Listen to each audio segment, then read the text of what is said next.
ভাই স্টেশনে যাইবেন? না না এখন আর যাবো না, এখন হইতেছে আমার আরাম করার সময়। আপনি যান, অন্য একটা সিএনজি দেখেন। যাইবেন না তাহলে সিএনজি লে বাইরে সাইকেল লেগা আপনি যাইতে হইবে। আমি উঠলাম। ও সুন্দরী, কই জানি যাইবেন কইলেন? স্টেশনে?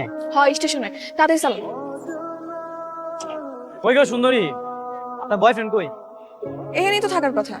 আমার কইছিল যে সিএনজি দাঁড়া থাকে ওখানেই দাঁড়াইতে। আসলে অনেকেই তো অনেক ধরনের কথা দেয়, দিন শেষে তো আসলে কেউই কথা রাখে না। আমার মনে হয় কি আপনার বয়ফ্রেন্ড ভাগলপুর চলে গেছে। ভাগলপুর? হেডা আবার কই? ভাগলপুর মানে বুঝেন না? আপনার বয়ফ্রেন্ড বাইকে গেছে। বাইকে যাবো কেন? হ্যাঁ আমার কইছে না আমার নিয়ে সিলেট যাইবো, উল্টা পাল্টা কথা কইবেন না।